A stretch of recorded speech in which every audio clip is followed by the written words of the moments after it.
மாற்றுத்திறனாளிகளுக்கான உதவித்தொகையை உயர்த்தி தர கோரி கிளாம்பாக்கத்தில் போராட்டத்தில் ஈடுபட்ட மாற்றுத்திறனாளிகளை போலீசார் கைது செய்திருக்கிறார்கள்.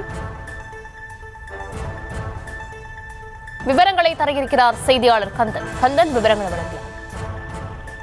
வணக்கம். சென்னையில் நடைபெற உள்ள போராட்டத்தில் கலந்து கொள்வதற்காக பல்வேறு மாவட்டங்களில் வந்த மாற்றுத்திறனாளிகளை கிளாம்பாக்கம் பேருந்து நிலையத்தில் போலீசார் தற்போது தடுத்து நிறுத்தி கைது செய்துள்ளனர். அது மட்டும் இல்லாமல் கைது செய்யப்பட்ட 200க்கும் மேற்பட்ட மாற்றுத்திறனாளிகளை முடிச்சூரில் உள்ள சமுதாய நலக்கூடத்தில் அழைத்து வைத்துள்ளனர். சென்னையில் நடைபெற உள்ள அந்த போராட்டத்தில் கலந்து கொள்வதற்காக பல்வேறு மாவட்டத்தில் இருந்து வந்த மாற்றுத்திறனாளிகள் கிளாம்பாக்கம் பேருந்தில் இறங்கினர். அங்கு இறங்கிய அந்த மாற்றுத்திறனாளிகளை போலீசார் கைது செய்தனர். அது மட்டும் இல்லாமல் அங்கு தயார் நிலையில் இருந்த பேட்டரி வாகனம் மூலம் அழைத்து அரசு பேருந்துகள் மட்டும் இல்லாமல் அந்த போலீஸ் வாகனம் மூலமா அந்த மாற்றுத்திறனாளிகளை கைது செய்து நேரடியாக முடிச்சூர் பகுதியில் அமைந்துள்ள சமுதாய கூடத்தில் தற்போது அடைத்து வைத்துள்ளனர்.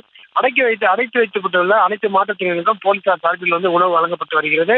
அது மட்டும் இல்லாமல் இந்த மாற்றுத்திறனாளிகள் வைக்கும் கோரிக்கை என்னவென்றால், அதாவது ஊதியத்தை அதிகப்படுத்த வேண்டும். ஏனென்றால் இந்த ஆந்திராவில் ஊதியம் அதிகமாக கொடுக்கப்பட்டுள்ளது. அதே போன்று எங்களுக்கும் தமிழக அரசு உதவித்தொகையை 6000, அதே போன்று 10,000, மிகவும் பாதிக்கப்பட்டவர்கள் 15,000 ரூபாய் என உயர்த்தி தர வேண்டும் என்றும், அது மட்டும் 1 லட்சம் மாற்றுத்திறனாளிகள் உடனடியாக உதவித்தொகையை வழங்க வேண்டும் ஒரு கோரிக்கை விடுத்துள்ளனர். மேலும் 100 நாட்கள் வேலை 6 மாதத்திற்கு மேலாக தங்களுக்கு வழங்கப்படவில்லை என ஒரு எதிர்ப்பு தெரிவித்துள்ளனர்.